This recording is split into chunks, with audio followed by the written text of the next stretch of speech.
All right. Hello, everyone. Welcome to the 411 Ground and Pound MMA podcast, where your weekly look into the wide, wacky, wonderful world of mixed martial arts.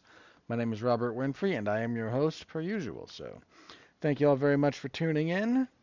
I always appreciate it. Let's see, what do we got tonight?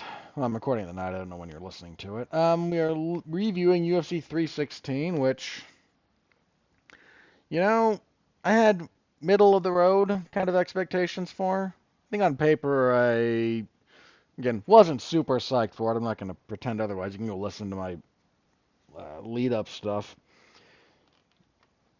But, for what it was, delivered for the most part. I'll give it that.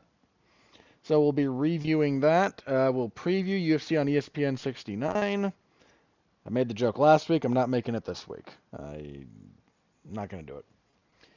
So we'll preview that, and then a little bit of news. Nothing too major broke this last week.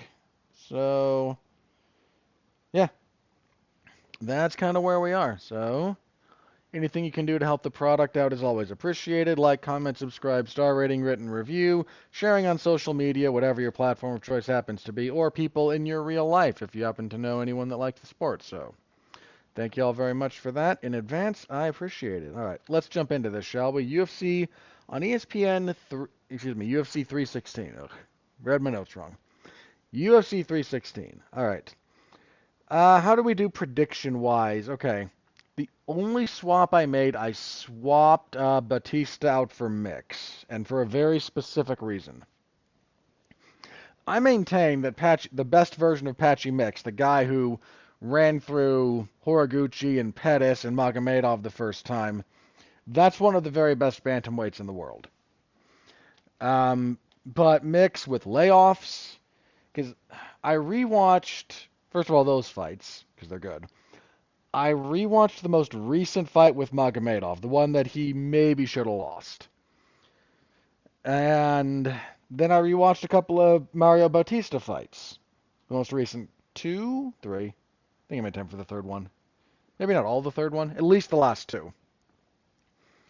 Because I got frustrated at the Aldo fight again. And, dude, one, Batista's good. We'll talk about this when we get to the fight in particular. But two, he is rock solid consistent, and Mix at the moment isn't. It was enough to kind of sway me the other direction. Everything else stood. Let's see. Ultimately went 11 and 2. I'm moderately annoyed at the Spivak and Waldo Cortez Acosta fight. Mostly because I believe Spivak won that fight, but Waldo Cortez Acosta is the king of doing like pointless work at heavyweight and convincing judges that he's winning a fight. He's won a couple of these. And he's begun to deeply annoy me as a fan. So getting that one wrong. Got the Chaos Williams and Andreas Gustafsson fight wrong. I said last week I just didn't know enough about Gustafsson to really feel confident. Seeing what he does now. Had I been aware of that was kind of his general game, I would have picked him. But that's on me. So, c'est la vie. That ultimately went 11 and 2. Look, I'm not patting myself on the back too much over this one. Most of these were easy to call. I mean, a bunch of these were like giant favorites. I mean, Marab was about 3-1. Harrison was like almost 7-1. We'll go down the list when we get there, but did I pick an underdog?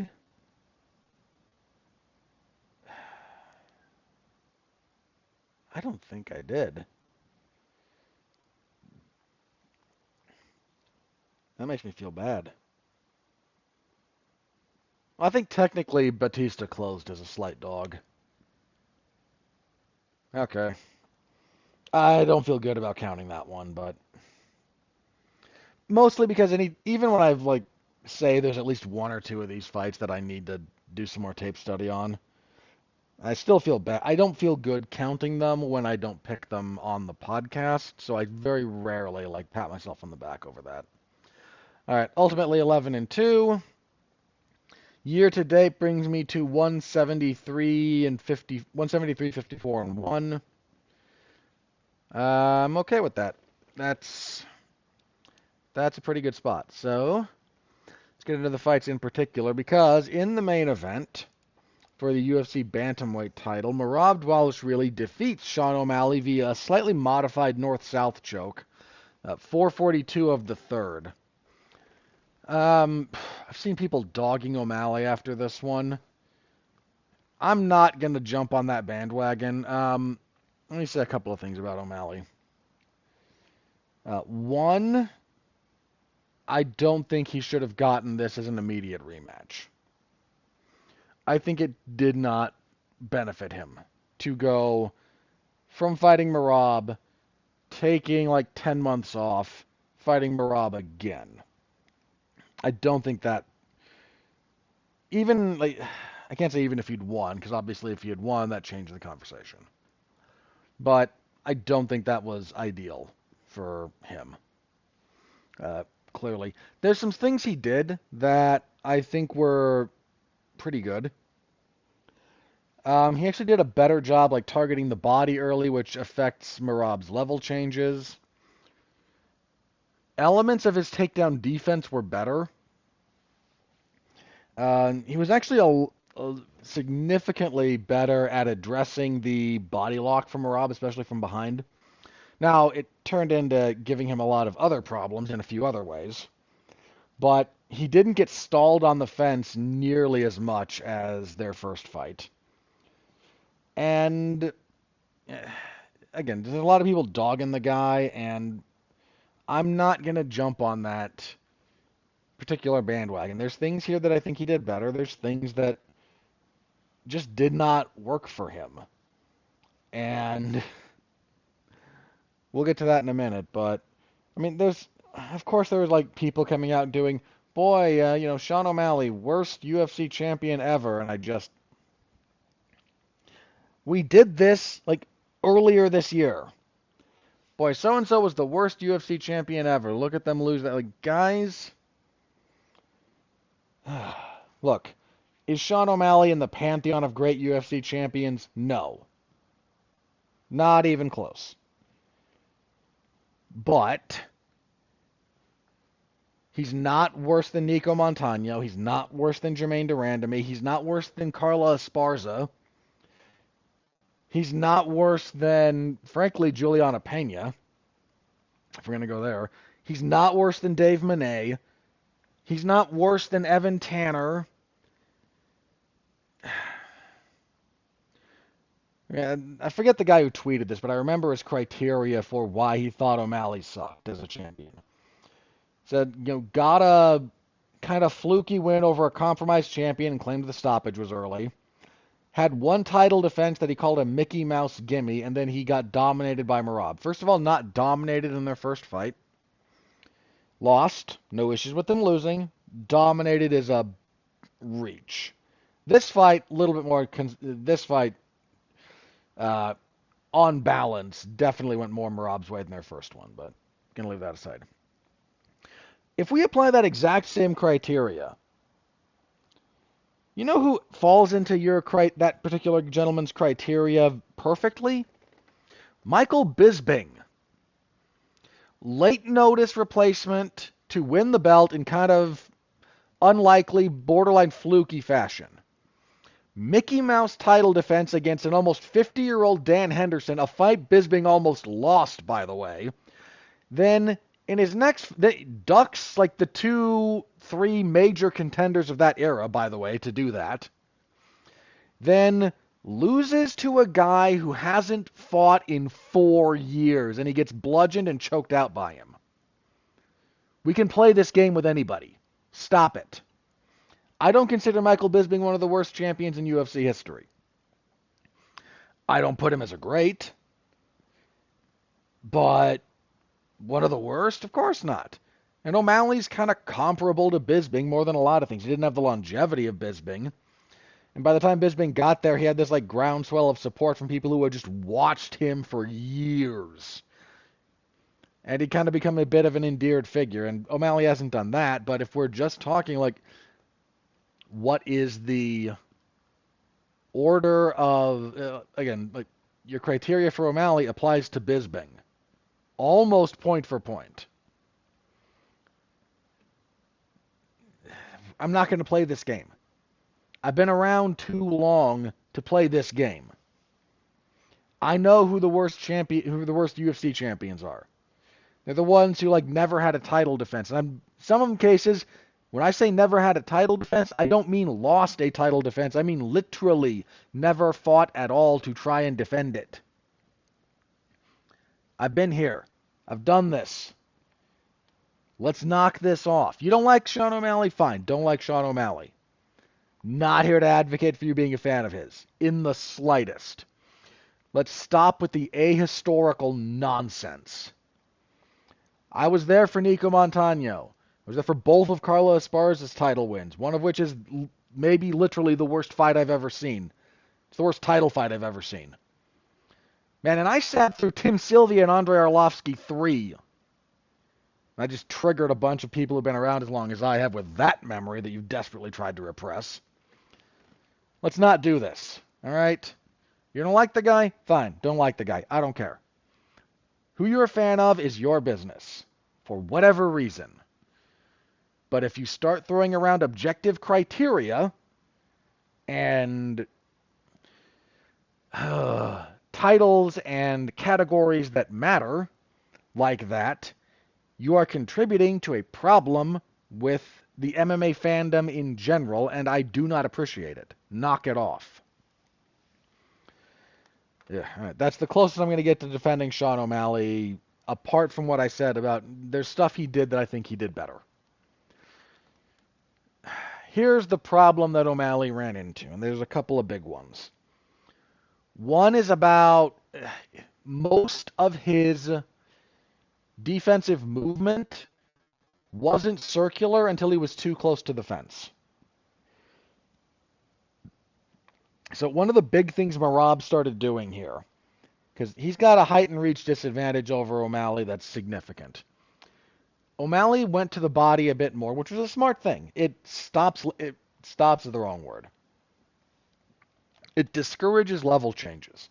When you show body work to a guy who wants to shoot on you, if he level changes into your body punch or your knee or your uppercut, suddenly it's going to the head. Something to think about. But Merab intelligently, once he realized, O'Malley was using that right to the body a lot, which he kind of does anyway, but he really leaned into it here. Anytime that punch landed, even if it landed, as soon as that hand was on its way back, he blitzed.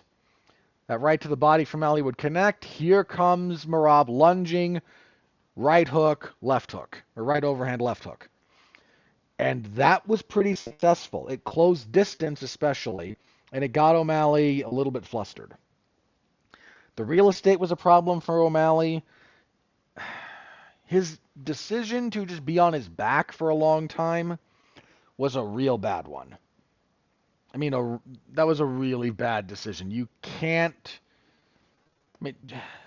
commentary had a up and down night, but when Joe Rogan's sitting there going, look, man, if you don't have a lights-out guard, if you're not Fabricio Verdum, and he referenced Charles Oliveira, but Oliveira's guard is overstated.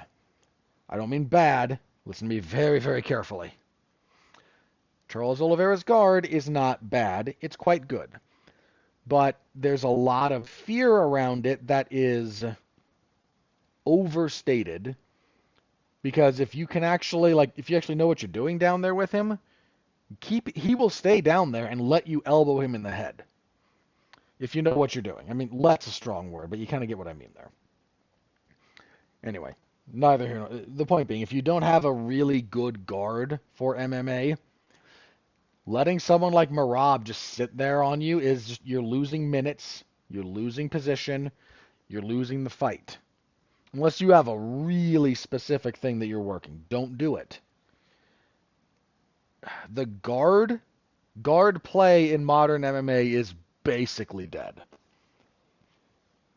especially at the UFC level. If you're a really good jiu-jitsu guy and you're, regional, sure, knock yourself out. If you're not, and especially again as the talent level escalates, like nobody wins off of their back reliably anymore. That's just not where things have gone.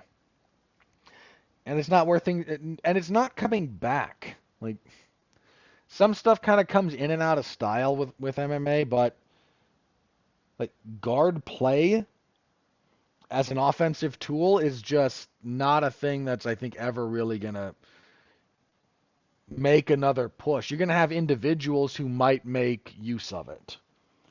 And I certainly don't mean to say that you should just do the clamp down and wait to be stood up approach to guard, but actually playing around in guard, using it, not really a thing. You have to use it to sweep, submit, or stand up.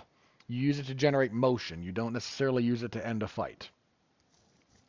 And O'Malley was just a little bit too complacent in terms of being on his back.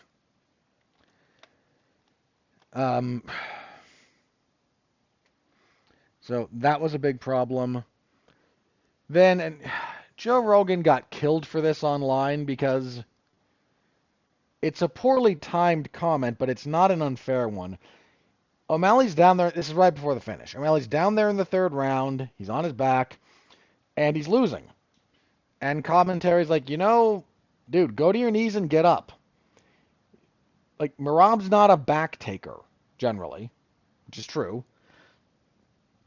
And Merab's not much of a submission threat. And then the fact that, in somewhat short order, Merab wraps the head, grabs this. Okay, there's a little bit of like discourse about power guillotine versus ninja choke, and some of this is just people talking past each other because the vernacular is a little bit different. Here's the distinction I make.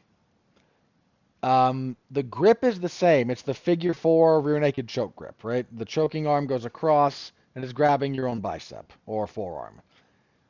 So, again, it's the figure 4 grip with your arms. If the other guy's head is still kind of in your armpit on the side, where you would with a normal guillotine, and you have that grip, that's a power guillotine. If the head is in your chest, that's a ninja choke. That's a distinction because you actually defend them differently. Ninja chokes also work best. There's a reason they've come kind of back in vogue against a lot of fence wrestlers, because you got to press in hard when you're fence wrestling somebody. The more you press in hard like that as you start to level change, the easier you're like doing a giant chunk of the work for the ninja choke for them. Because if that arm gets around your neck, they pull you into their chest and then they lean forward with their chest and really clamp things down. So that's where that, but you see all the time also with guys like threatening the ninja choke when they're being fence wrestled, but if there's not that real strong forward pressure from the guy holding them there, it's a lot easier to avoid. So it's a good thing to have in your arsenal, but anyway, so that's the distinction I make. So this would have been, by my category, more of a ninja choke. O'Malley goes to his back to try and relieve the pressure, which is kind of what you have to do. Merab keeps the grip and just kind of rolls around enough to get more on top in a north-south position. Now, normally with a north-south choke, both arms are under your opponent instead of you have having the figure 4 grip. And his non-choking arm, the other one, was more like kind of near the throat, almost like an Ezekiel. I'm not quite going to call it a full-on Ezekiel choke, but this wasn't a traditional north-south. All I'm saying there. And that gets tight. O'Malley taps. So Joe Rogan gets killed for saying Merab's not much of a submission threat, and then, again, in relatively short order, there's a submission finish, so everybody's laughing at him. Do you guys know the last time Merab Wallace really got a submission win? Because I do. Cast your mind way back in time to the year 2017. Merab gets an armbar win. That's not even that's pre-UFC for him. That's not even the fight that got him into the UFC. This guy hasn't had a submission win in 8 years.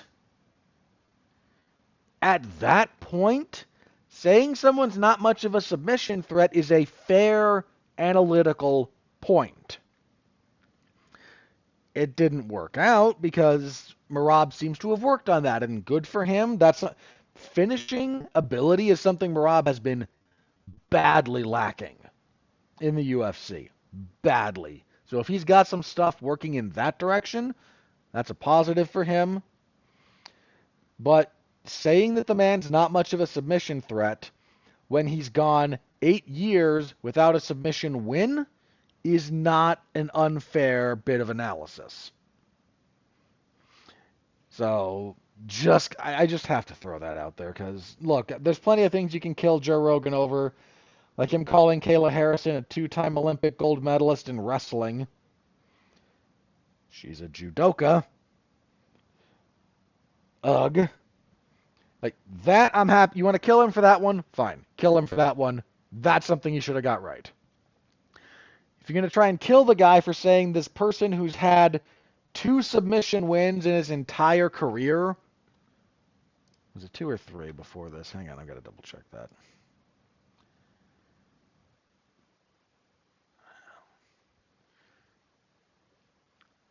Okay, no, this was his second. All right? So a guy in his entire career has 1 submission win. And that was an armbar. To say that guy is not much of a submission threat, again, coming into this, he was 19-4. So 23 fights, 1 submission win. Going, that guy's not much of a submission threat? That tracks. The fact that he actually did tap Sean O'Malley, like, that says a little more about O'Malley than it does about Merab. Though it does speaks well to Merab working on a hole in his game, his finishing ability. And he's got a decent front headlock game. He doesn't use it. He's more inclined to kind of go to the back and ride things out. But again, this is one of the things you work on.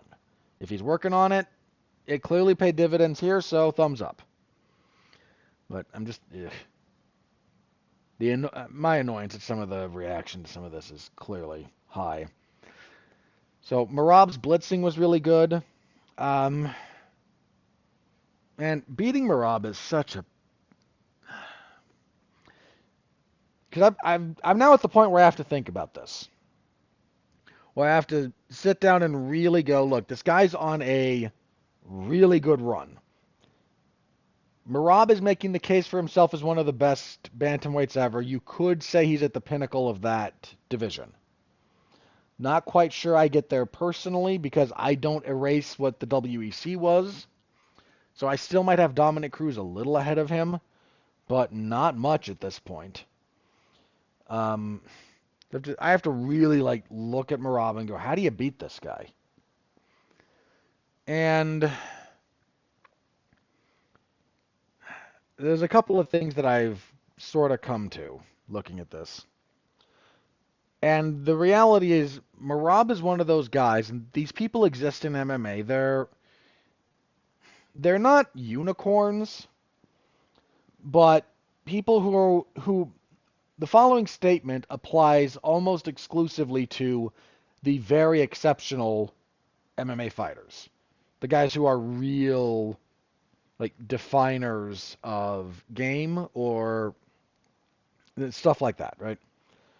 You couldn't fight Anderson Silva the same way you fought anyone else. You had to fight Anderson Silva. You can't fight Merab the way you would fight a normal guy who you think fights like Merab fights. There is a boatload of conventional wisdom when facing a pressure-heavy, workload-intensive wrestler. There's a lot, because that is not unique. That kind of fighter is not unique. And there's conventional wisdom around what you do against those kinds of fighters. To the shock of no one, right? None of that applies to Merab. His cardio is, frankly, the best I've seen in the sport. I mean, dude just does not get tired. So you can't rely on him wearing down.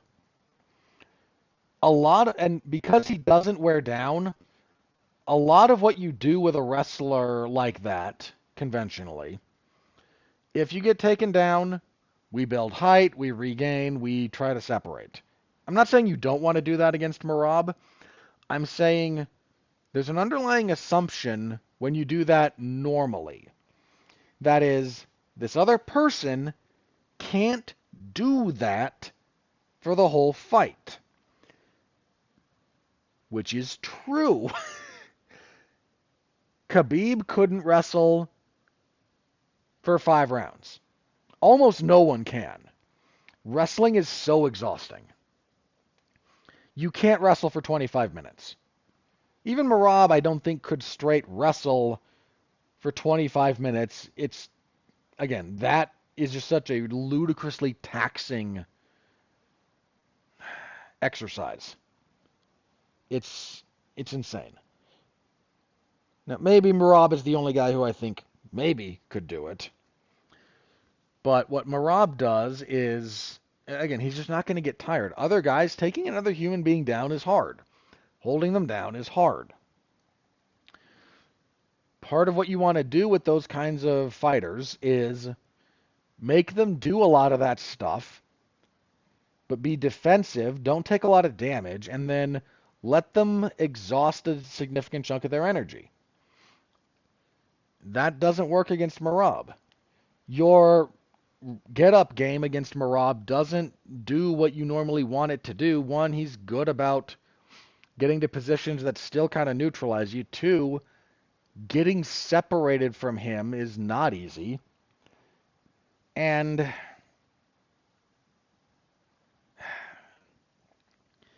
you have to switch up sort of how you approach him because he's that good. Because his game is that effective. Whether you consider it good or not, I suppose, is a matter of some of like technical application, but it's very, very, very effective. I mean, his winning streak is quite high. It's, geez, what, double digits at this point? Hang on. Yeah, 12. Longest winning streak in bantamweight history. Again, this is some WEC erasure that I don't appreciate. If we include it, I think Dominic Cruz still had 13. But, you know, we are where we are with stuff like that. So, again, you can't fight Merab. Somebody has said this about Merab, and I think it's true that he has this weird similarity to Dricus du Plessis. Both men know exactly who they are as fighters. And everything about their games is tailored around that. Which means some of it is, put air quotes around this, wrong.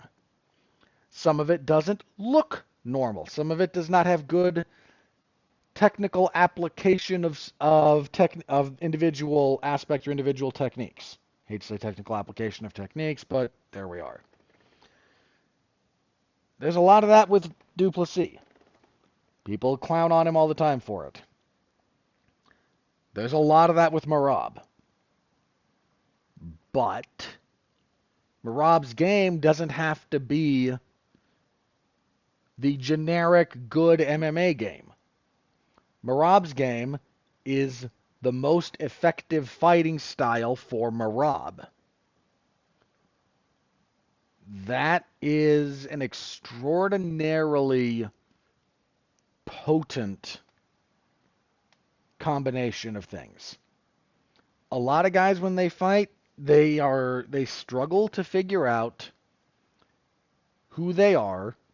It's one of those things like bad talking points always get thrown around. Like, you remember who you are, but who you are as a fighter is an important thing.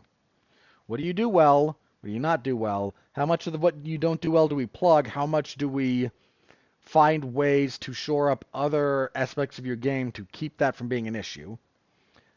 I don't have, great takedown defense. Okay. So, how do we work to keep things long? How do we work to manage real estate? How do we do with get-ups and sweeps? You may not need to be able to stop yourself being taken down if you are really, really, really good at getting up or off balancing or scrambling. Stopping the actual takedown may not be your strong suit. It may not need to be if ancillary parts can shore up one particular hole. Merab just knows who he is and has more or less maximized. There's still things he's working on and can improve on. I don't mean to say he's perfected, but he has like maximal understanding of himself as a fighter. And when you get that, so much of your training, so much of your strategizing, so much of all of that falls into clarity. And that level of clarity allows for effective training. And Merab has that in spades, man. He's absolutely got that in spades. At this So at this point, he's going to be fighting Corey Sandhagen next. I think you would be foolish to pretend Sandhagen can't win that fight. But there's no one in that division I favor over Merab right now. Someone's going to beat him. I mean, no one's unbeatable. And frankly, with his style, I wonder about the longevity. Because everything he does, the training in particular for that style is deeply intense. And your body will fall apart. It is inevitable. So the wheels are going to fall off that thing at some point. But until I see evidence of it, I'm not going to, make the claim about it. But, so why do I think Sandhagen... Look, what are Sandhagen's paths to victory? A couple of things. One, his cardio, I think, can hold up over 5 rounds. Now, exactly at Merab's pace remains to be seen, but I'm not worried about Sandhagen completely gassing out. He's fought 5 high-paced rounds with both TJ Dillashaw and Petr Yan. He didn't win either of those. Should have won the Dillashaw fight. I will die on that hill, and I will not be alone. But did not have cardio issues in those fights. He's good about... Sandhagen doesn't have a lot of one-punch power, but he's very smart about shifting his weapons. So I fully expect him to elbow Merab repeatedly and cut him. And if he can open up a bad enough cut, you can get a stoppage. That's on the table with Sandhagen as far as how he matches with Merab. His guard game, his ground game in particular, does a lot of 50-50 leg entanglements, backside 50-50, that kind of thing. That's a different game than we've seen anyone play with Merab. And that carries with it a significantly different set of considerations. You don't have to worry about somebody's guard if you're Merab, right? And you know what? Oh no, this choke's pretty tight. Well, I'm not going to tap. You don't play that game with your knees. I mean, he might try, but that's not one of those things that you play around with. If you're not well schooled in sort of the intricacies of some of those entanglement positions, you can get your knees popped in a hurry. So I think that will be a major factor, but look, I favor Merab. There's talk now of Merab and Alexandre Pantoja possibly. Now, both men... So you got Merab with Sandhagen on deck. I agree that Sandhagen's deserving of the title shot. Bring that on. If Pantoja beats Kai Kara France, Pantoja moving up to fight Merab, I would be down for that. Again, we're booking out a little bit there because there's still stuff that has to happen, but I would be down for that. Pantoja does not get enough respect. I wouldn't favor him to beat Merab, for the record, but I'm not going to sleep on Pantoja either. There's also a little bit of like, well, Merab could move up to 145. Yes, he could. I think he'd be fairly competitive, but I think at 145 the size issue starts to become a thing. I mean, people doing the, what would him and Volk look like? I would have Volk winning that. Look, Volk can wrestle. Volkanovski hung with Islam Makhachev in the wrestling. He can hang with Merab wrestling. The question is if Merab's pace was just too much. Not like Volk gets tired either. And Volk is a miles better striker than Merab in technical terms. Merab just is pretty good about making his striking service his greater game. So I would favor Volk in that. But look, would I favor Merab to beat like Yair Rodriguez? Probably. Diego Lopez would be interesting because, again, Lopez is one of those just like demons on the mat.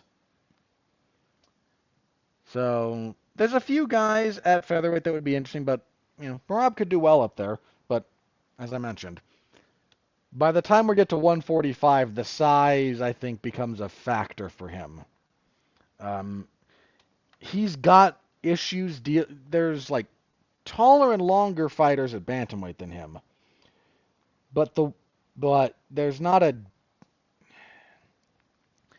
Because of how Merab is built, when I say there's not a huge overall size disparity, that's not about height and reach. That's about physical mass. I bet if you did like same day weigh-in, not like if we knew what Merab and Sean O'Malley both weighed on fight night, not because I want them to weigh 135 before they fight, but just as a curiosity, like what did they weigh before they walked to the cage? They're probably not that far apart. Dude, he and Volk on fight night, Volk would be significantly heavier. So, just something to consider. But Merab is turning in an all-time run at bantamweight right now, and bless him, we are just along for the ride.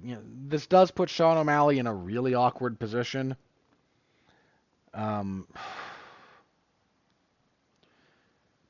He's in kind of the Rich Franklin spot now. I imagine we'll see O'Malley try his hand at featherweight. But he'd have to make some... If he approaches going to featherweight as, I'm just going to cut less weight, he's going to be outsized. He would need to actually put on the muscle. So, curious to see what he does. Yeah, but that was your main event. Co-main event, Kayla Harrison submits Juliana Pena with a Kimura, 4:55 of the second. This was not especially close. The size difference between these two was distinct. I don't know how Kayla Harrison makes 135, but she does. She did. I don't think she can do that very often. She might not. She might only have one more of those weight cuts in her at this point, and yeah. So as for the fight itself, on the feet, almost nothing of real significance happened. Both women, they landed a punch here or there, but neither of them are really strikers. Daniel Cormier doing Juliana Pena hits hard. No, she doesn't. Pena will wear you down, but she's not a hard puncher. Oh, but, she strikes kind of help set up what she did to Amanda Nunes. Yeah, the pace was what did that to Amanda Nunes and Nunes being injured. Pena doesn't... I'm not saying Pena is like pillow-fisted, but, shocking power? No, she doesn't have that. But once Harrison was able to she used some nice inside leg kicks, Harrison. which were a nice wrinkle. Once they got tied up, like clinching with Kayla Harrison is almost never going to go your way. She has just a lot of really nice trips. She doesn't do the big spectacular judo throws very often. She's much more likely to just pummel, get grips, and then I'm going to threaten an outside reap over here, and then if you defend that, we're going to misdirect, inside trip on the other side, and down you go. Like that's more her game. Obviously, substitute other trips for that. It's not always that sequence. Pena just spent way too much time on her back. Harrison was happy to just elbow her repeatedly, stuff her against the fence. Second round when everything goes real bad, she gets Pena down, gets to half guard, threatens an arm triangle, and there's a really nice transition from an arm triangle attack to a Kimura attack, depending on how the other guy defends.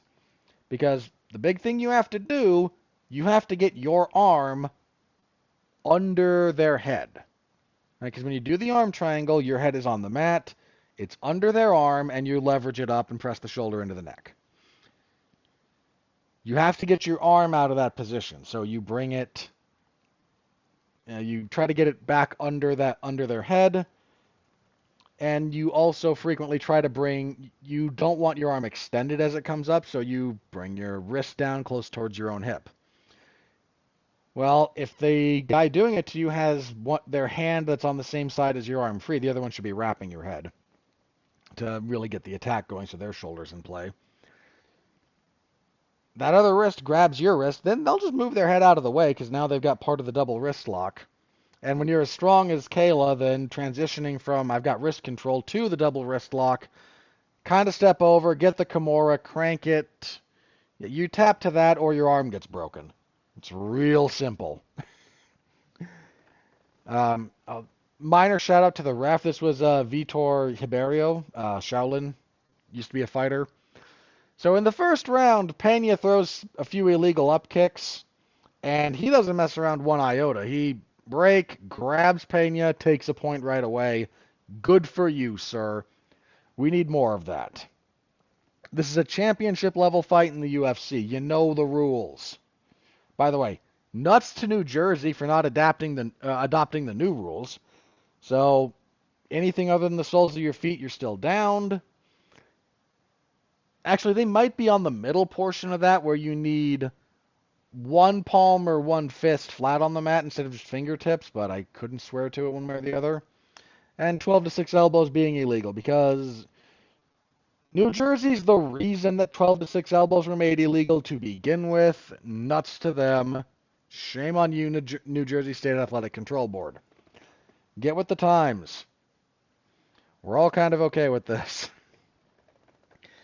So, good win for Harrison. Made that look easy. Women's bantamweight is a wasteland to begin with.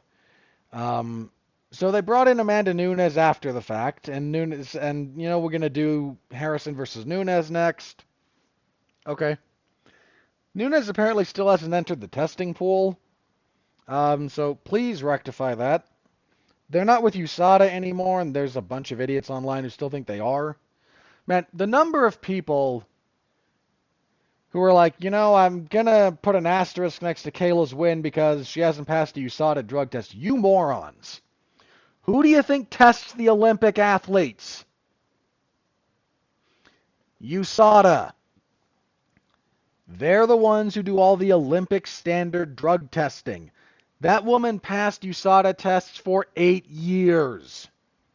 Get bent. And there's the other people who still think they're with USADA and no, they're just doing commission testing. No, but they hired that other agency that's done nothing. How many drug test failures have there been since they ditched USADA, by the way? Want to know the answer to that? 1. Khalil Roundtree self-reported. Ugh, just knock it off, all of you. We all know where we are with this. Stop it. So, look, man, women's bantamweight desperately needs anything. I don't think Harrison versus Nunes, saves the division. It doesn't address the fundamental underlying problem of there's not new fighters coming in to this weight class who are all that good. Just, it hasn't happened. There's not been the influx of talent.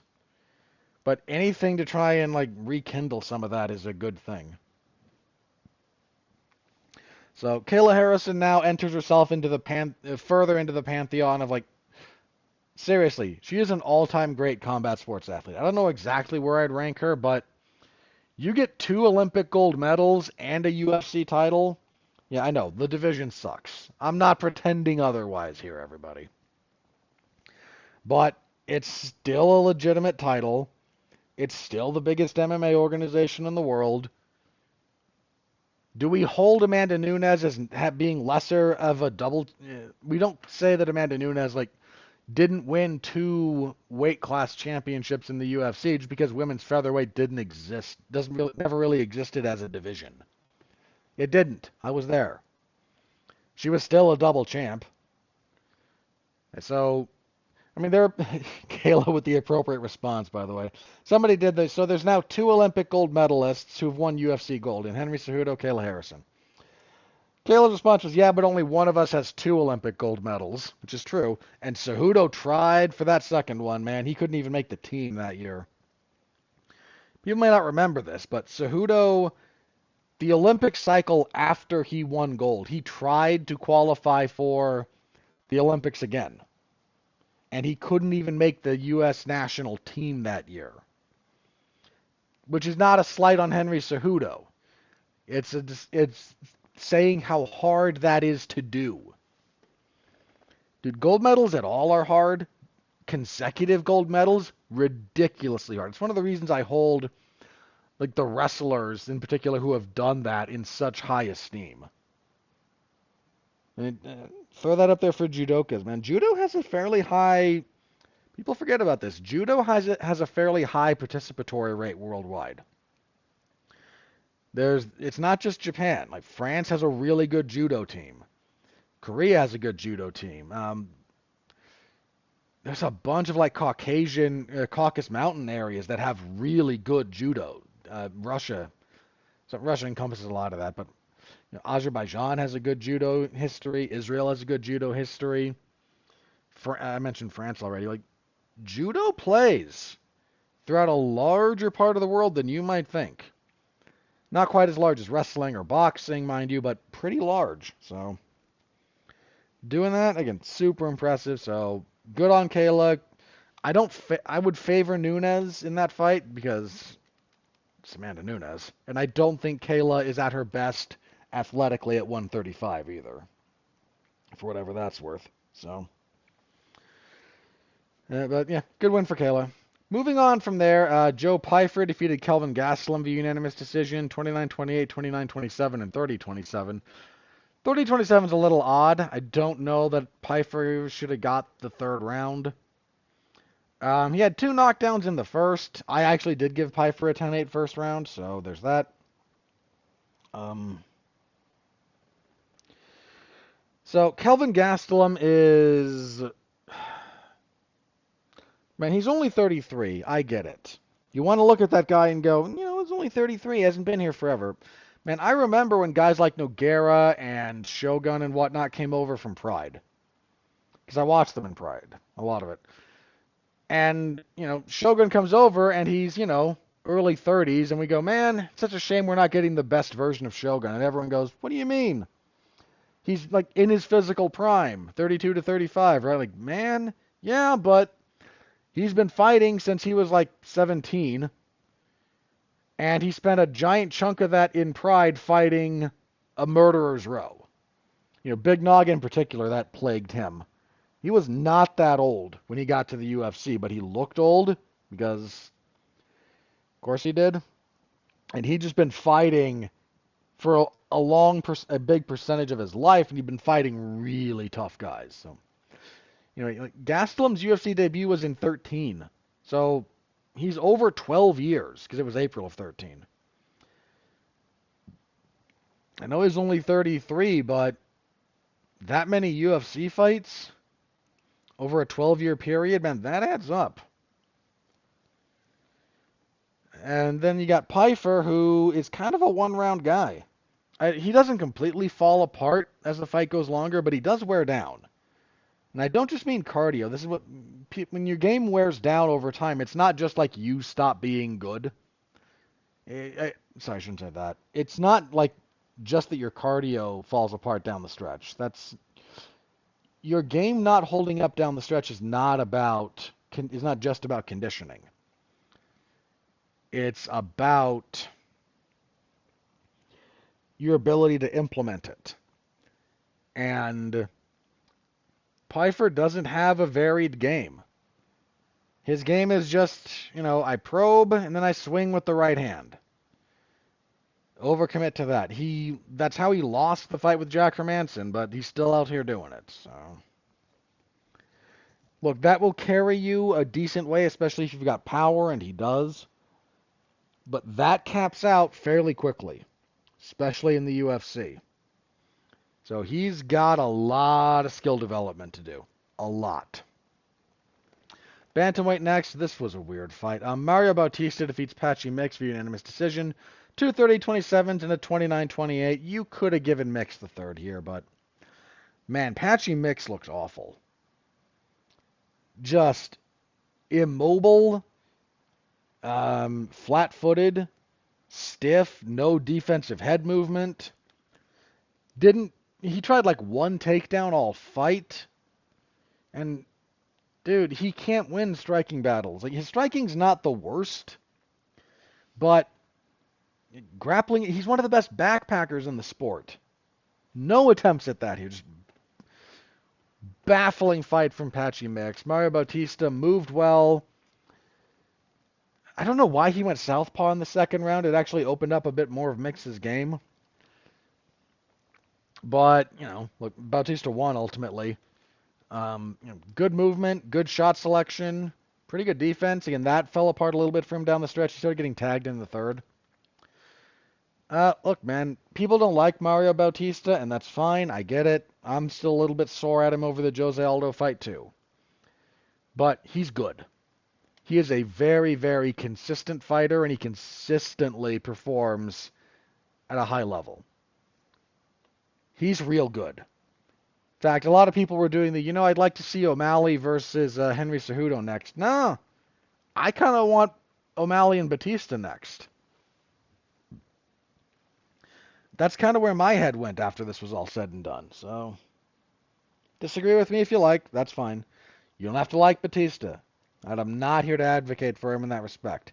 I am here to say let's be honest about his skill level, which is quite high. He's very good. Make your peace with it, even if you don't like him. Kevin Holland submitted Vicente Luque with a anaconda choke. This is erroneously listed as a... I'm not going to argue with... Okay, so Holland looks pretty good at welterweight. That is his best division. He's nice and long. Landed some pretty good strikes. Off-balanced Luque. He caught a kick from Luque and then off-balanced him. Luque tried to wrestle up, and Kevin Holland has a really good front headlock series. So, I have to do this again. So the difference between a Darce choke and an anaconda choke. If your arm that is choking, that goes across and then grabs your own bicep, right? If my arm is on the same side as the arm of my opponent that I'm tracking, so if I'm in front of them, and my right arm is choking, and I go under their left arm, across their neck, and then grab my left arm, that's a Darce choke. If same position, but my left arm goes against their neck, and then under their left arm on the other side to grab my right arm, that's an anaconda choke. If the choking arm starts at the neck, it's an anaconda. If it goes across the arm first, it's a Darce. This was an anaconda. And then you can argue which is a Darce versus a Bravo, and there's just some nerd who had its Wikipedia. It was like, they're all Bravos. No, they're not. They're really not. There is a moderate distinction between Darce and Bravo. It's more about your body position than anything else. So it's a distinction without a difference for 99.9% of the world. But Darces and anacondas actually are going across different ways and you finish them a little bit differently. And if you want a little bit of a like, how differently do you finish them? This is a weird fight for me to reference, but Brendan Schaub versus LeVar Johnson. It's one of the funniest things in the world to me because Schaub goes for, I forget which one, but he tries to finish it the way you have to finish the other one. And it results in him holding a choke, but not nearly having enough compression to actually get the choke, and LeVar Johnson not knowing what to do. Other than, like, from his back, 'cause that's kind of the safest place he could be at the moment, sort of swing punches at the side of, with his free arm at the side of Schaub's head. Hilarious sequence. So look that up if you're curious about, like, if you want an example of improper finishing technique. So that's why you understand the difference there, because they finish differently to really get to have a higher percentage winning. But good win for Kevin Holland. He wants to fight Colby Covington next. Sure. That's fine. I don't care what Covington does. And if Holland wants to make a real push, that's a decent name to add to his resume. On the prelims, Joshua Van defeated Bruno Silva via TKO punches, 4-1 of the third. Joshua Van's real good. Didn't do as much body work here as he has in the past. Kind of curious about that, but he's got really good boxing. Anytime he was able to get things inside of kicking range, he just lit up Silva. So really good stuff from Van. One of the like good prospects in the sport, frankly. Light heavyweight, Azamat Mirzakhanov TKO'd Brendan Hiberio, 325 of the first. Despite the size difference, and Mirzakhanov is short for a light heavyweight, just cracked him with a left hand, punched him out on the ground. Mirzakhanov is definitely an overlooked contender at light heavyweight. Part of that's his activity. Some of that's his size and stature, which he's going to struggle a little bit with with bigger guys who really know what they're doing. But fortunately for him, light heavyweight sucks, so there's not that many of them. Heavyweight, Waldo Cortez Acosta defeated Sergey Spivak via unanimous decision, 29-28 across the boards. 30-27 for Cortez Acosta is crap. Every judge giving Cortez Acosta the first is damning. He landed so little. He threw a lot. 80% of it was blocked. Spivak's guard was actually doing a lot of work.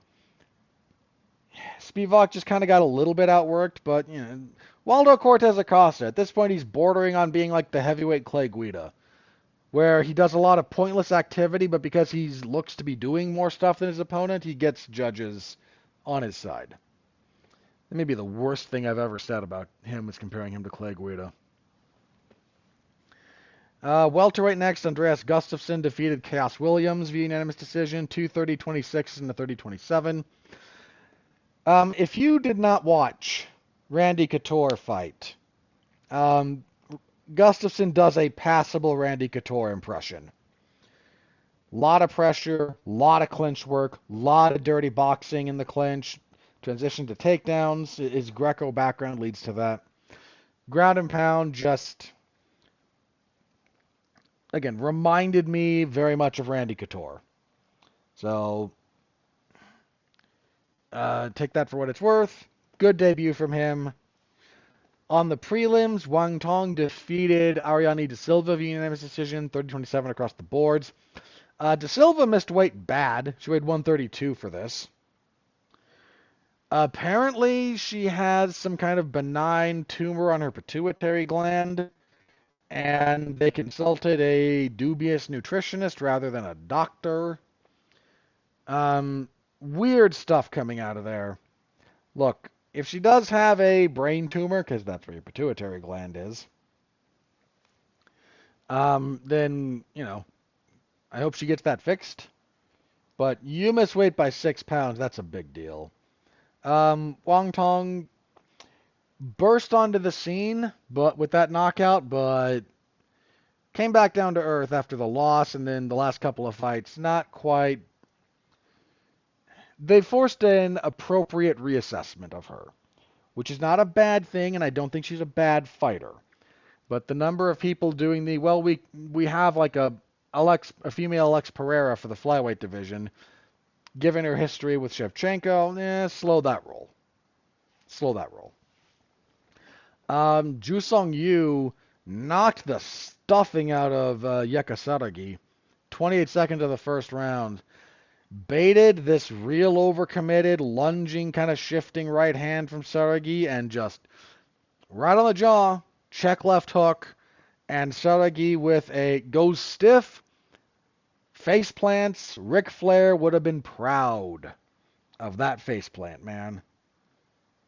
Heck of a knockout for you. Quillan Salkill defeated Yanal Ashmuz via unanimous decision, 130-27 to 29-28. I thought Ashmuz had the third. This was a good little fight. A lot of wrestling. Very labor intensive. And Salkill, because of all that, faded a bit down the stretch. But he still looks like a decent prospect for the division.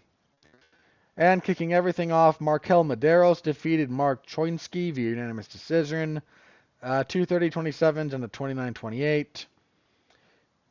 Don't have a whole lot to say about that one. Don't really remember it all that well. Choinsky just couldn't get a whole lot going for most of that fight. Didn't get a takedown until the third round, and he couldn't strike with Medeiros.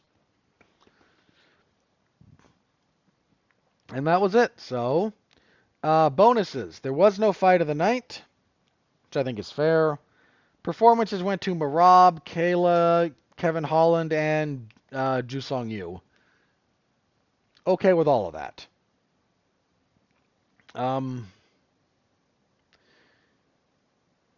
If you were gonna tie up two of those with the two title fights, which I don't think is wrong, Yu was a shoo-in with that knockout. That was a thing of beauty. So that only gives you one, and you can go either Kevin Holland or Joshua Van for that. And that is kind of a coin flip as far as which of those you preferred. I might have leaned Van, personally, but giving it to Holland is far from wrong. So, full report, MMA Zone to 411mania.com. Y'all know the drill there. Go give it a read if you are so inclined. I appreciate the heck out of that from you guys, so thank y'all very much. Especially that one. Look, I had a rough week. Couldn't tell you why necessarily. Combination of some minor physical ailments. Nothing serious. But, a little bit banged up. And getting a little bit older. And then some mental health issues. And when you have physical health issues and mental health issues at the same time, that's a really unhappy 1-2 punch you have to kind of contend with. So, my SmackDown coverage was kind of a mess. Like, I don't even want to read it back. Friday was rough. Friday was just a rough day. Anywho, you're not here to listen to me wax on about that. So, let's jump into this preview then, shall we? UFC on ESPN 69 coming our way from the State Farm Arena in Atlanta, Georgia this June. This is a lot of old names. I am not super high on this card, which is weird for me, but the more I've looked at it, the more I've kind of gone,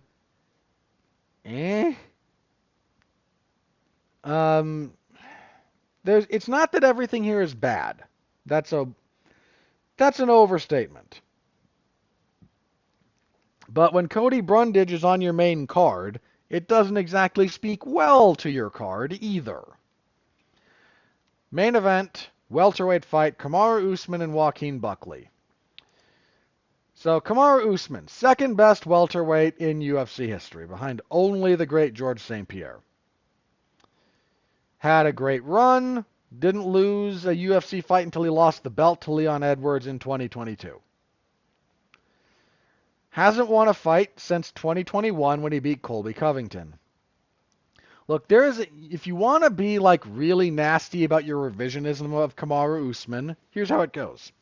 So he beats Old Man Woodley for the belt, which is true. Woodley was a little bit on the old side. Then what's he do? He beats Colby Covington, who's not all that good, which isn't true about Colby at the time, but that's what you can do. Then he beats journeyman Jorge Masvidal in a unanimous decision. And wasn't that on short notice?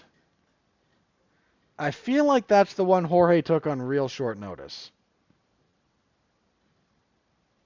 I want to double check that. I could be wrong.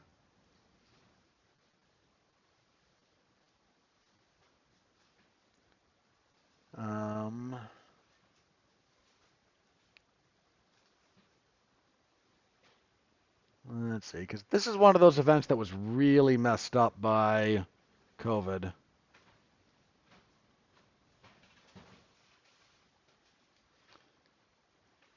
It might have been their second one.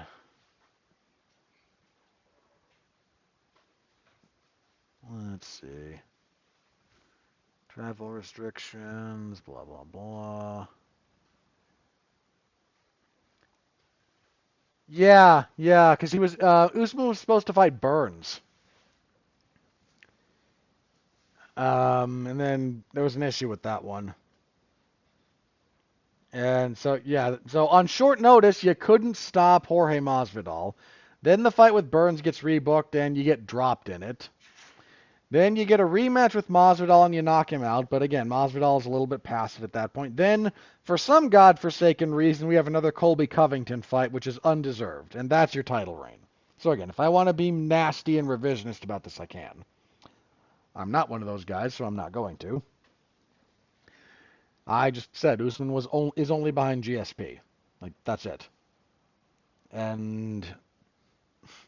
But he also hasn't won a fight since he beat Covington the second time, and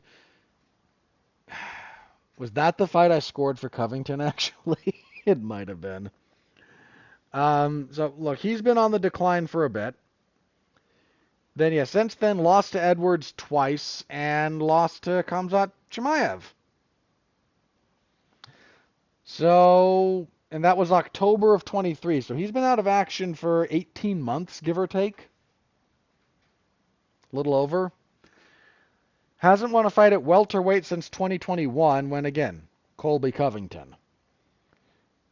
I don't want to phrase it this way because it sounds like I'm being disparaging, but Kamaru Usman is trying to prove he's still, like, relevant at welterweight here.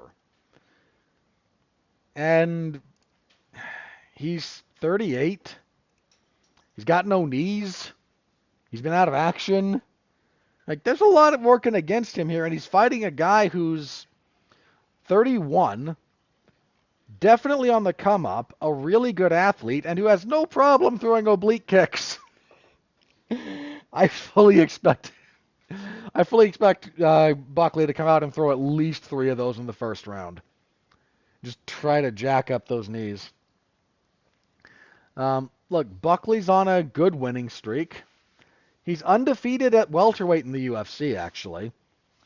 6 in a row in the weight class? Wins over Andre Fialho, Alex Morono, Vicente Luque, Nursultan Rozboyev, Stephen Thompson, and Colby Covington. Knocked out Stephen Thompson. That was a good knockout from him, actually. Got the TKO over Colby when... what was it? I think it was one of his eyes that got just swelled shut. I can't remember. Something like that. So Buckley's on a good run. Usman's been out of action. And I think Usman's just past it at this point. Look, it happens to everybody. And I think that's just where we are with Usman. So with respect to his career, which is second only to arguably the greatest of all time, and hands down the greatest in the weight class, if the only guy you're falling short of is the actual best guy ever, that's deserving of a tremendous amount of respect. I'm going with Buckley. Younger, very dynamic, very athletic. Does a handful of things that give Usman some problems. So, I'm not saying Usman can't win. Frankly, if this were a 3-round fight, I'd like his chances better, but Buckley carries his power in particular throughout a fight. And trying to hold up to that for a long period of time is really unlikely. Co-main event, women's flyweight, Rose Namajunas and Miranda Maverick, and boy do I not care about this fight. Look, Rose coming off a loss to Erin Blanchfield. She's only 2-2 in the weight class, but her only wins are over Amanda Hebos and Tracy Cortez. Both of those 5-round fights, both of them I'm not going to say lucked out. That's way too disingenuous a descriptor. But she really had some struggles in both of those. That said, 3 rounds tends to suit her a little bit better. There was a point when I had fairly high hopes for Miranda Maverick, and in fairness, she's only 27. She's got a 4-fight winning streak, but this is a giant step up in competition for her. She has not fought anyone. Look, the closest she's fought to someone like Rose would probably be Erin Blanchfield, which she lost. Yeah,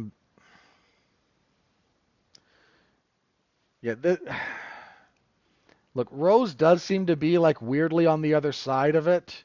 She's only 32, but again, there's some like, how does the phrase go? Like, there's a difference between country miles and city miles. You know, you actually like drive further with some of those. And you might be going, wait, what do you mean? Like, it's harder driving in some of those. Odds on this one like Rose, I agree with that. I'm going to pick her. But I don't know, man.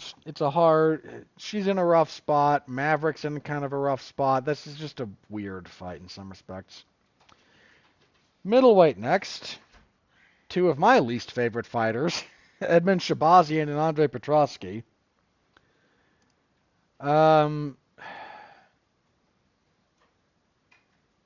Look, Shabazian getting with Extreme Couture was a nice start, but he needed a lot of rework. He's still young. He's only 27, but man, he's had some bad outings in the UFC. He hasn't had consecutive wins since 2019. Coming off a win over Dylan, like his last wins are over Dulce Langiambula, AJ Dobson, and Dylan Budka. This dude is not beating legit UFC caliber fighters. Look, I'm not going to hold losing to like Nasruddin Imavov or Anthony Hernandez too much against him. Imavov's near the top of the division. Hernandez is definitely on the way up. Losing to Gerald Meerschaert wasn't great. And then Petroski, whom I also don't care all that much for. 3-fight winning streak. Some of that was dubious. Wins over Josh Fremd, Dylan Budka, and Adolfo Vieira.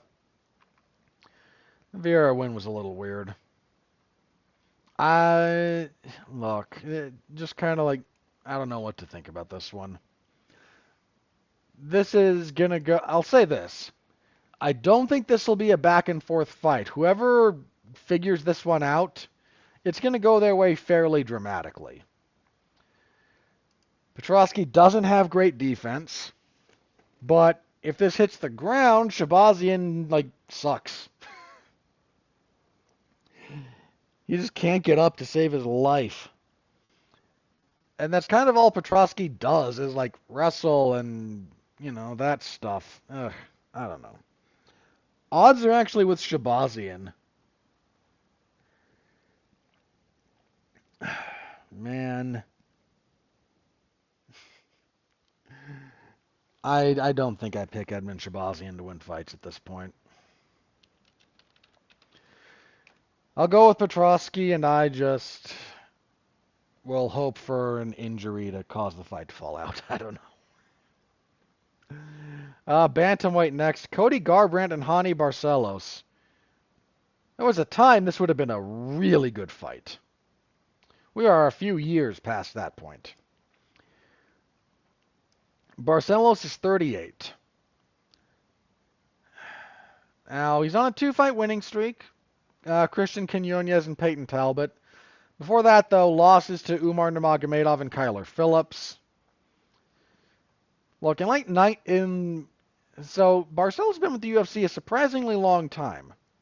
Came in 2018, had a really good winning streak before losing a majority decision to Timur Valiev. Then lost a decision to Victor Henry, and that really derailed him. Again, I'm not going to hold losing to... Look, Timur Valiev was pretty good at the time. Victor Henry's still real good. Umar Nurmagomedov is still very good. Kyler Phillips is pretty good.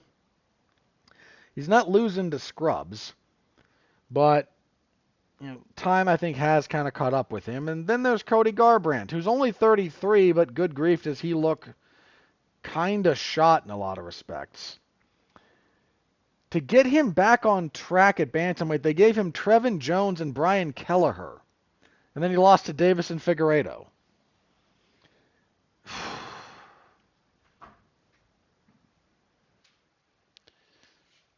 Man, I don't know about this one. The odds are with Barcelos. I think there's an assumption that Barcelos will try to replicate what Figueiredo did. I don't think that's an unfair assumption to think he can do that. He'll also strike it out with you a little bit too much. So is Garbrandt's chin all that gone? Ugh. I'm going to asterisk this one. I need to double check their last fights, respectively. So, for the sake of making a pick right now, I'm going to go with Barcelos. But I need to rethink that one a little bit. So, that one I'm going to give myself, again, I'm going to give myself the asterisk. I'm going to look at their most recent fights. I'll find time this week to do that. Middleweight next, Mansour Abdul Malik and Cody Brundage. Again, we are going downhill fast. Brundage he's got a DQ win over Jacob Malkoun. Lost to Bo Nickel. Had the no contest with Abdul Razak Al Hassan, which he got the win over Julian Marquez, but Marquez was kind of washed, and I think he retired after that. And it's not like Marquez didn't put it on him, too. Because he did. Brundage was in a bad way for a little bit on that fight.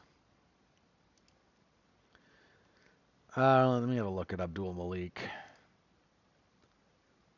8-0, so really junior in his career. 2-0 in the UFC. Wins over Dushko Todorovic and Nick Klein. As I mentioned, I'm not exactly a big believer in Cody Brundage. Yeah, I'm going to go with Abdul Malik. I think the UFC like what they have with him, and Brundage is just a warm body to fill out the roster. Kicking off the main card, we have light heavyweights. We have 2 light heavyweight fights in a row. God help us all. This one is Alonzo Menafield and Umar Sy. Oh boy. So Menafield, split decision win over Julius Walker his last time out. 2 knockouts in a row before that to Carlos Ulberg and Azamat Mirzakhanov, so a couple of good guys in the weight class. And he fought Ulberg like an idiot, too. I'm going to bum rush this guy known for being long and counter-striking. That's a plan. And, yeah, he kind of just got broken down by Mirzakhanov. But, again, Ulberg is one of the top contenders, and Mirzakhanov is... When I say top contenders, I mean Ulberg is like top 3 or 4 in the weight class. Mirzakhanov's on the way up and has demonstrated skill, so I'm not about to Oh no, you lost to two of the better guys in the weight class. The problem is like his best win is he's also got losses like Oven St. Preux, William Knight. I mean, those were a little bit of a ways back, so I'm not trying to like bury the guy. He had a good winning streak. And then C, 11-0, a pretty big guy for the weight class. He's 6'4". I mean, Menifield's not a small man, don't get me wrong, but yeah, Alonzo Menifield's only 6 feet tall. He's yoked, but he's not a tall or a very long light heavyweight. And Umar Sy is one of those guys who is long and tall and kind of fights long and tall, and that could be a little bit of a problem for Mr. Menifield. Sy is what, 2-0 in the UFC? Yeah. He choked out Tuko Tokos and then decisioned Dawoon Jung. So he's taken a reasonable step up in class here from where he's been. The UFC seemed to like what they have in C, and I'm not sure about Menifield as a general rule. I'm going to go with C. What are the odds on this one?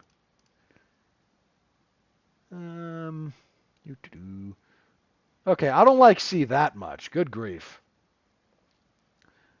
Dude, if you're getting like plus 400 on Menifield, that doesn't seem unreasonable to me.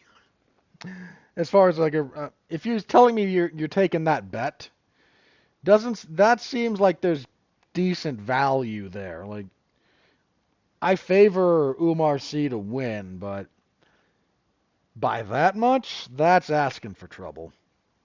That's just asking for trouble. All right, prelims. Paul Craig back at light heavyweight against Adolfo Bellato.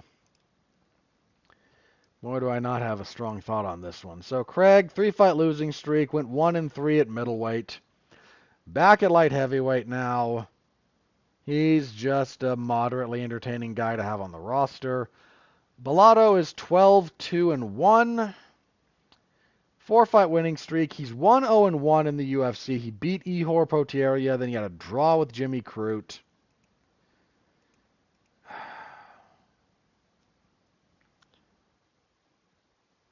This feels like Bellato, but I don't know, man. Oh, do I pick Paul Craig to win fights? Not really. I don't know. Let me go with Bellato, but who cares? Which is something I'll be saying a lot for the last bit of this. Welterweight's next. Michael Chiesa and Court McGee. I usually pick Court McGee just kind of out of emotional attachment to the guy. He got a good win over Tim Means his last time out. That broke a 3-fight losing streak. He seems a little bit rejuvenated since his neck surgery. And Chiesa's not a spring chicken. I mean, look, McGee is 40. Chiesa's 37. So we got a little bit, the older guys here. Chiesa 2-fight winning streak. Tony Ferguson, who's washed. And Max Griffin. Chiesa's going to want to clinch. McGee likes a lot of clinching.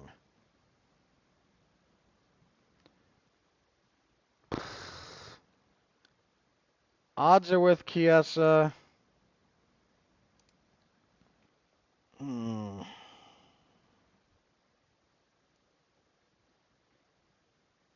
If McGee can hang with him in the wrestling, Chiesa struggles if he can't out-wrestle you. Am I talking myself into this? Yeah, I am, and I'll just be mad at myself later. This might be one of those picks that I wake up tomorrow and go, what the hell were you thinking? So, full disclosure, that one might shift as it is late when I'm recording this. So, if the sleep deprivation is setting in, I give myself a little credit for that one later. We'll see.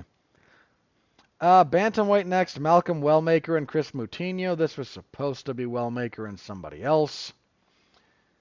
This came together fairly recently. Chris Moutinho, most famous for getting just abused by Sean O'Malley for a while. No problem picking Wellmaker here. I don't think Moutinho's all that good. Flyweight next, Cody Durden and Jose Ochoa. So Durden, coming off a loss to Joshua Van, 1-3 in his last 4. Now, in fairness, those losses are to Tiger Ulanbekov, pretty good. Bruno Silva, pretty good. And Joshua Van, really good. His most recent win was a ninja choke over Matt Schnell. That's nothing to be ashamed. That's a good win. Ochoa, by contrast, 7-1. Fights out of Peru. Good on Peru having a bunch of UFC fighters. Let's see. Dropped his UFC debut to Lonnie Kavanaugh. If I remember correctly, he actually fought okay in that fight. Durden's a tough fight. Here's the thing about Cody Durden. He's got a labor-intensive style, but his cardio kind of falls apart down the stretch. That's a big deal, especially at flyweight.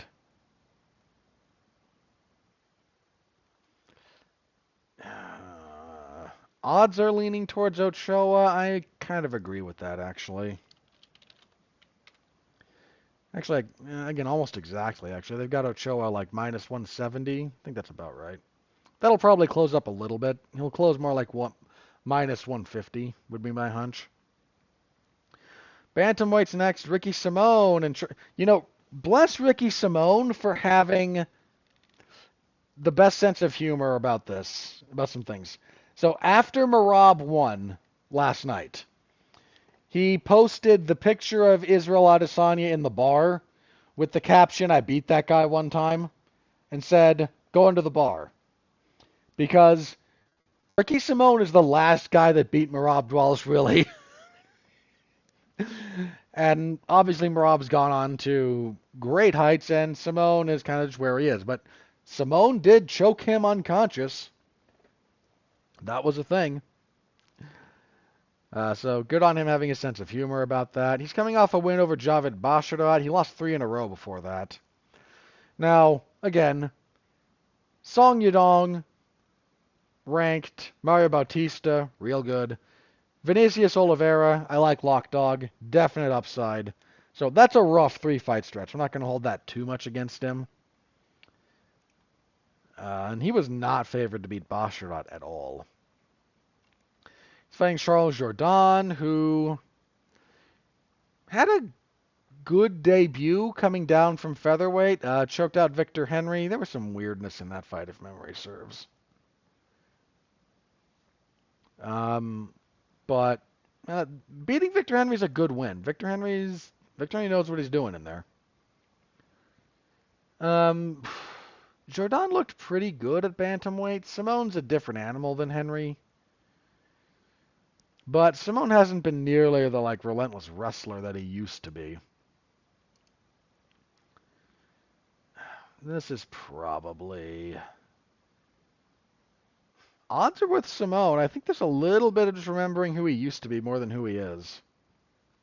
Then again, we didn't see Jourdain's cardio really pushed at bantamweight, and Simone will probably do a little bit of that. I think I'm still going with Jourdain. I'm prepared to be very wrong about that one, but that's kind of where I landed. Welterweight's up next. Philip Rowe and Angelosa. Rowe on a 2-fight losing streak. Losses to Neil Magny and Jake Matthews. That's a tough stretch for a guy at his level.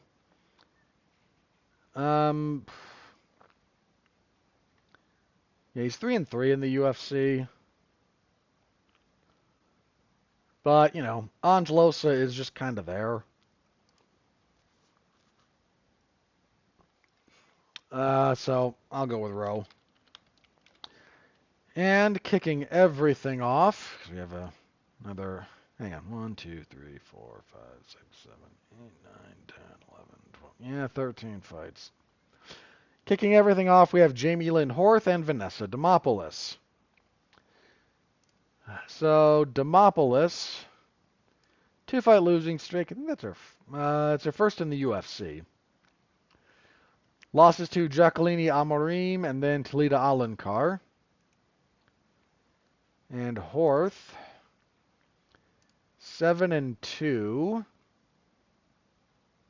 2-2 in the UFC, traded wins and losses. Her wins are over Haley Cowan. Then she lost a split decision to Veronica Hardy that I thought she pretty clearly lost.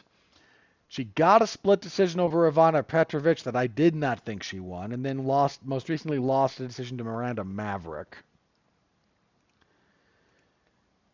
I think I'm okay going with Demopoulos here, personally. So, odds are heavily with Horth. That's interesting. If I'm wrong, I'm wrong.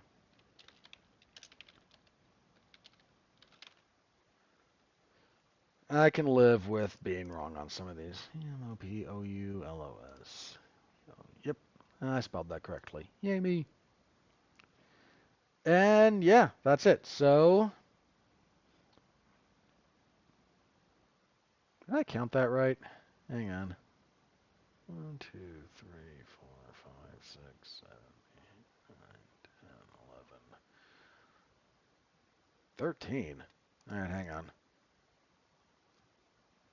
Yeah, 13. Okay, it's way too late for me to be counting. I shouldn't be doing that right now. All right, the drill. MMA Zone 411mania.com. Stop by, say hello. Saturday evening, I will be covering that from start to finish, so I appreciate it. Alrighty, let's talk a little bit about Jon Jones. Only because a few things came up. So, during an interview, Eric Nixick, the head coach of Francis Ngannou, mentioned that Ngannou is open to a return to the UFC. PFL is kind of what it is. Ngannou wasn't signed there for, a bunch of fights or a lot of years. Never mind that some of what Ngannou is talking about here is exhibit number 6,325 that could be submitted by Phil Davis about the UFC's contract structures being unfairly implemented and anti-competitive. Plus, I mentioned this when I talked about the Davis lawsuit. He's only seeking injunctive relief. He's not seeking monetary damages, which means there's not the possibility of a jury trial. Injunctive relief is purely a function of the judge. There's no jury manipulation that can be had there. That's purely a legal argument. So it is established purely by the bench. Just as a thing to keep in mind there. Anyway. So that's got a little bit of people talking. It got Jon Jones going, yeah, I'd like to fight Francis if that's on the table. Anything to avoid Tom Aspinall, I guess. And Francis responded with, tell you what, Jon, you handle the UFC, I'll handle the PFL, then we can come together. So Dana White, who was not at almost anything related to UFC 316, was there for the actual event. Couldn't be there for the weigh-ins because there was an energy drink event across the country he had to be at. I wish I was joking about that, by the way. I am not. He was asked about, you going to bring Francis back into the fold, maybe to fight Jon? Seemed like it would be a big fight. It would. No, I don't want to deal business with Francis. Like, oh my gosh. Okay. I have to bring this up very briefly before we move on to the next thing about Jon. There's a lot of comparisons that you can make between Dana White and Vince McMahon. A lot. Here, however, there's some things that Dana White does and has done that I actually kind of prefer to how Vince did them as a promoter. Dana also doesn't seem to be as bound up in the weird, perverted stuff as Vince was at the moment. I think I said at the time, like, would you be surprised if it came out that Dana was doing the same stuff that Vince has been credibly accused of? I wouldn't be surprised, but here's one of the things about Vince. Some of this has to do with the nature of professional wrestling, but the underlying principle applies to MMA equally. It's one of those places where pro wrestling and MMA are more alike than they're different. Vince McMahon, barring a very few very serious things, would always do business. If he thought that he could make money with you, it did not matter what you did to him. You could be welcomed back to WWE. Hulk Hogan basically testified against Vince in the steroid trial. Sort of. He also kind of sandbagged that a little bit, but that's a whole other thing. The Ultimate Warrior. Boy, did he have things to say about Vince McMahon. Bruno Sammartino. Boy, did he have things to say about Vince McMahon. Dude, CM Punk, like, buried the crap out of that company. He came back.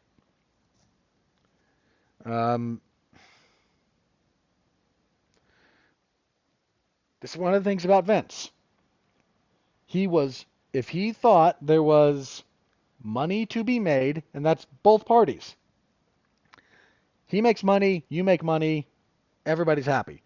Whatever he thought about you, whether he liked you all that much or not, what had happened in the past was in the past. If you're here to do business, let's do business, let's make money. He was ridiculously pragmatic, despite his personal issues. Some of that pettiness would manifest in ways. I am not here to say that Vince was some kind of saint about this sort of stuff. He absolutely was not. But what he was willing to do was let bygones be bygones. And if we have new issues, we'll work them out. And if those blow up and we separate and then we come back together a few more years down the road, fine. Leave it in the past. Move forward, do business, make money. That was his mindset. That's a good mindset for this kind of thing. Dana, by contrast, will take things to the grave. He's still better at Frank Shamrock, I'm pretty sure. That guy will take a grievance. Oh, another thing about Vince, like his actual competitor, man who tried to put him out of business in Eric Bischoff, worked for Vince for years. Actual competitor to employee working for you, making money. Because that's the mindset Vince had. Dana is checked out right now, for the most part, and he was petty to begin with, and now that he's checked out, he has even more reason to just not care about that stuff. There is no reason not to bring Francis Ngannou back. You will make money. You can absolutely make money. Francis Ngannou versus Tom Aspinall or Francis Ngannou versus Jon Jones, money. Money. He won't do it because Francis is a headache and I don't want to deal with him. And he said less than nice things about me and blah, blah, blah. Yeah. Make the money. What happens? He doesn't need to make more money. Power slap is the future. Yeah. Nuts to that. Anyway, so he poo-pooed that idea. Also got asked about, John saying stuff on the internet about how he, might just hand the belt back. And Dan's like, well, I didn't see that, which I believe. But, if he wants to retire, I can't do anything. I can't put a gun to his head and make him fight, which is true. Look, John's getting back from Thailand in his excursion, I think, later this week. So we might know something a little bit more concrete at that point. But, Dana just shooting down Francis Ngannou. Only a big deal at heavyweight in a division that sucks out loud right now and could use all the help it can get. Man, think about this for just a second. You, me, nobody has the slightest idea what Francis Ngannou versus Tom Aspinall looks like. I kind of know what Aspinall and Jones looks like. I have a couple of reasonable guesses. I have an almost certainty about what Jon Jones versus Francis Ngannou looks like. Francis and Tom is like, what do you, what? You've got a very skilled guy in Tom Aspinall, who's never gone long in the UFC, but has some defensive flaws. He seems to have good power in his hands too, by the way, but chins up a little bit. That's a bad thing against Francis. But if they tie up on the ground, dude, Tom is a much better grappler than Francis Ngannou. Francis's defense isn't exactly great either. I mean, he got flatlined by Anthony Joshua. Now, I don't think Aspinall boxes like Anthony Joshua does, but he hits hard enough. You know, so that's a profoundly intriguing fight. Way off the table because Dana's personal beef.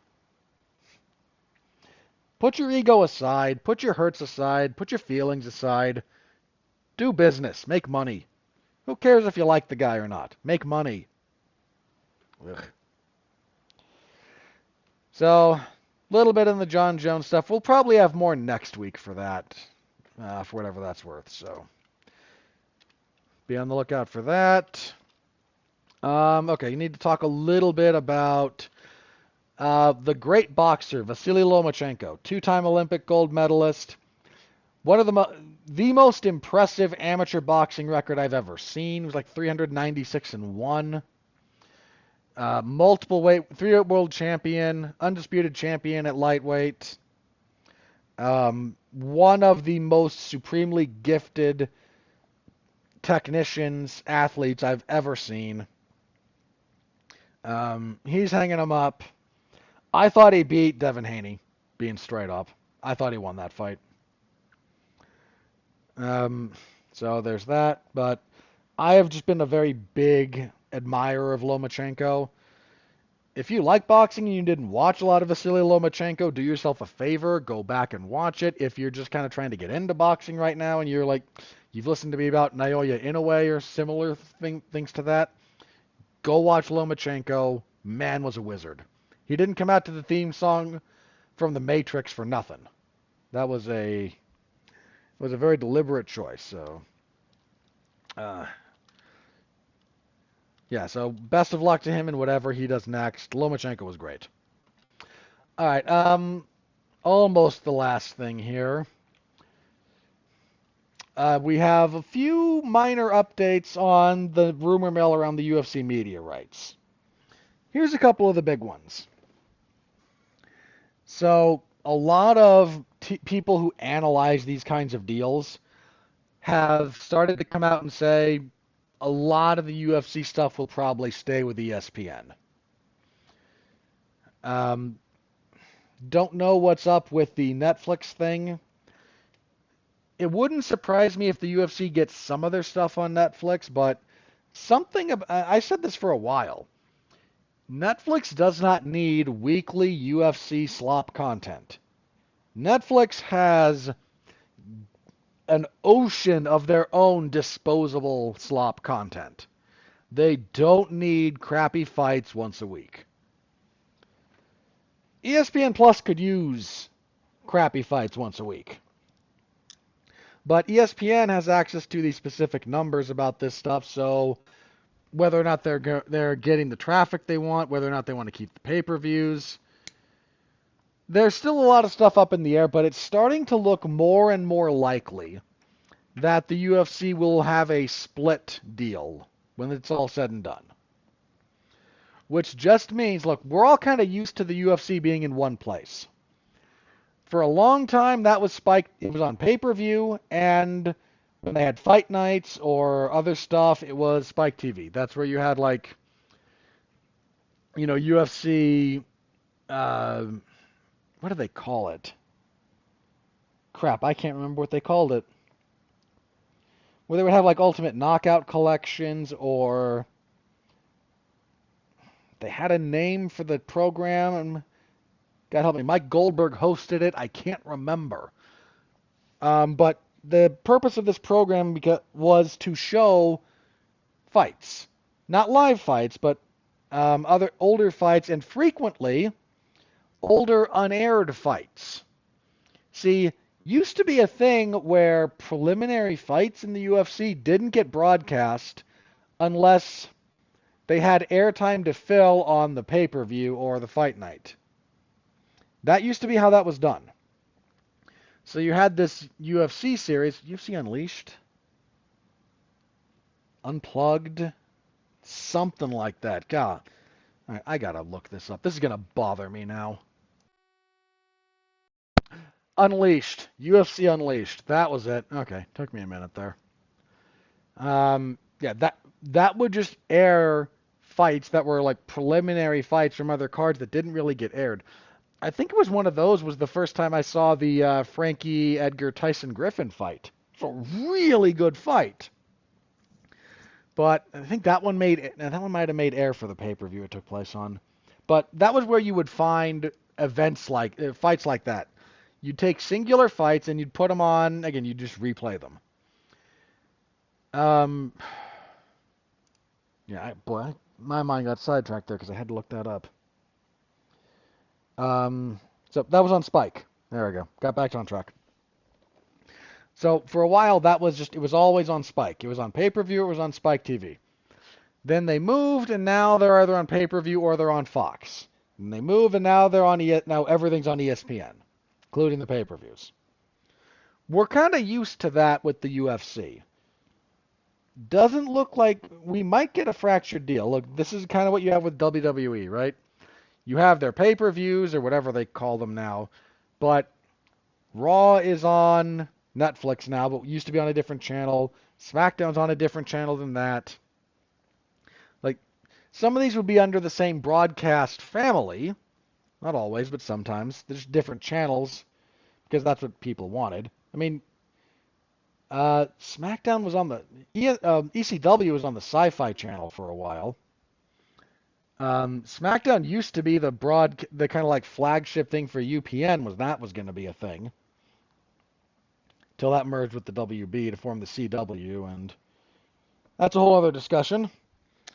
But we're probably looking at something more like that with UFC going forward, with a handful of big events on Netflix. Weekly stuff is going to be somewhere, maybe ESPN, and then other pay-per-views, not your big like 4 or 5 a year that'll be on Netflix. Maybe just being on traditional pay-per-view, going back to that, who knows. But we're probably looking at a fractured deal like that. So there was an intimation that we might have an announcement soon about it for full confirmation, but they also might not announce anything for another like 4 months. So who knows? Nobody knows. Basically, we'll get the information on that when we get the information on it. Negotiations are pretty clearly ongoing. So yeah, there's that. All right. Oh, geez, I did that early. Okay, I want to do that as part of my plugs. So let me check the old social media, see if anything crazy is broken. If not, we'll do plugs, and then we will get out of here. And I do have something specific for my plugs, so if you normally skip those, stick around for just a minute or two on this one, please indulge me. Okay, nothing new there. So plugs. Let me start with something. So the MMA commentary media space lost someone this last week. We lost Jordan Breen. If you've been around for a while, I never met Jordan. I never interacted with him. But his work was tremendous. He was an encyclopedia of MMA. Like, to an insane degree. If you've never heard him talk about it, go back. Everybody after his passing came out and said things. They've shared old clips. So if you didn't know that man's work, take a few minutes, go familiarize yourself with it. He was unique. Um, and we lost him. And that sucks. So there's Mike Bond is setting up a scholarship. He's organizing it. Breen's alma mater is setting up a scholarship there under his name. Any contributions you can make, of course, are welcome. Look that up again. I think it's all over like Mike Bond socials and whatnot. Worth your time, worth your energy. Jordan Breen was one of one. He was one of one. Um, and I, for one, will miss his work tremendously. And I never knew him, interacted with him in any way other than as a consumer of his content. And I miss that standard in general. Um, yeah, this one just sucks. It just hurts. And again, I didn't even know the guy, but it just really sucks. All right. On to my usual plugs. Last week there was a Damn You Hollywood. Mark Radulich and I discussed Karate Kid Legends. Not a lot to say about that one. For Mark's birthday, I also got together with him and Jesse Starcher, and we did a triple feature of Nicholas Winding Refn films. So we talked Drive, Bronson, and The Neon Demon. So if you're interested in any of that, go give that a listen. You can find that on wherever you find podcasts. Just type in Damn You Hollywood or W2M Network. You should be able to locate us there. This week, let's see, it's Mark, it's me, and is there anyone else on this? We're talking ballerina. Good grief. Sorry, my calendar just... Okay. That's a thing. So that's... I think it's just me and Mark. Looks like it. We'll be talking ballerina from the John Wick universe. So let's see. It's 12. That's... Okay. Yeah. All right. So that will be on Monday, which is probably when you're listening to this. WWE SmackDown on Friday, UFC on ESPN 69 on Saturday, and we will be back here next week, where we will be reviewing UFC on ESPN 69, and we will be previewing the Azerbaijan card, UFC on ABC 8.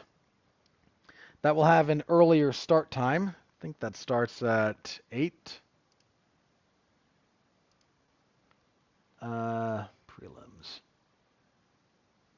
8 my time, 10 a.m. in the East. So, is that? No, 10 my time, noon in the East. Okay. That conversion had already been done for me. So, that might free up my Saturday evening. Or afternoon at least. Hang on. So, 4 when it wraps up? Huh. I might have something I can do that evening. That's a rarity for me.